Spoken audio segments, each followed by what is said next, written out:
కావచ్చు, లేదా విచ్ఛేదనక ఇస్తానన్న నిరుద్యోగ భృతి కావచ్చు, దీని విషయంలో మోసమే చేస్తుంది. విద్యార్థులకు ఇచ్చిన హామీల విషయంలో మోసమే చేస్తుంది. 5 లక్షల రూపాయల కార్డు ఇస్తా అని, అమ్మాయిలకు స్కూటీలు ఇస్తా అని ప్రతి ఒక్క వర్గాన్ని మోసం చేస్తుంది. ఇక రైతులకు సంబంధించిన మోసం అయితే చెప్పని అక్కర్లేదు.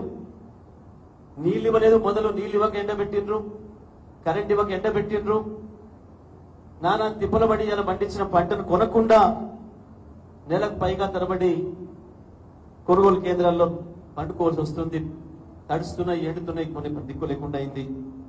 విద్యుత్ విషయంలో కేసీఆర్ గారు 9 ఏళ్లు ఇచ్చి చూపించిన దాన్ని కూడా ఇయ్యడం చేత కావట్లేదు. బట్టి విక్రమార్క ఎన్ని బుకాయింపులు చేసినా నిన్న మొన్న రోజు పత్రికల్లో వస్తుంది, రోజుకు ఒక ఆసుపత్రిలో కరెంట్ లేక సెల్ ఫోన్లు పెట్టుకుని సెల్ ఫోన్ లైట్ లో ఆపరేషన్లు చేస్తున్నామని చెప్పి, అది మనం మాట్లాడుతున్న మాట కాదు, పేపర్లు, ఇండిపెండెంట్ పేపర్లు రాస్తున్న మాట అవి.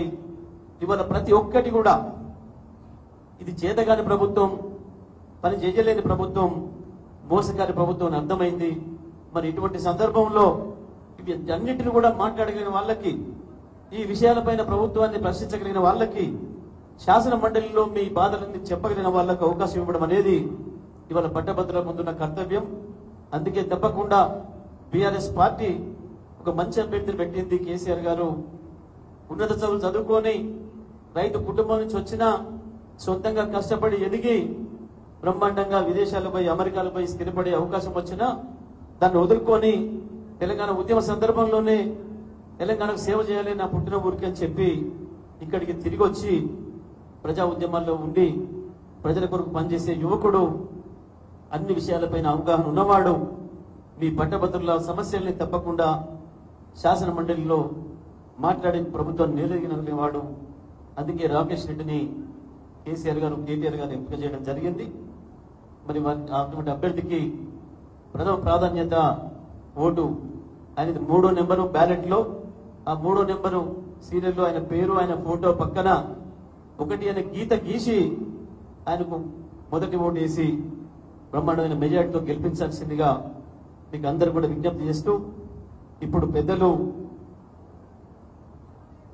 భారత రాష్ట్ర సమితి రాష్ట్ర కార్యనిర్వాహక అధ్యక్షులు కేసీఆర్ తెలంగాణను తీసుకొస్తే తెలంగాణను మొత్తం ప్రపంచానికి పరిచయం చేసి,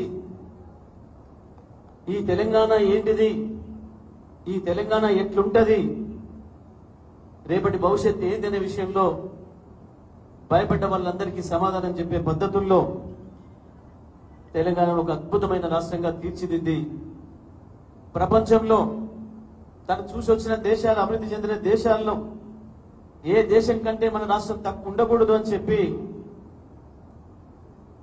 మిషన్ భగీరథను తీసుకొచ్చింది. పట్టణాలలో, పల్లెల్లో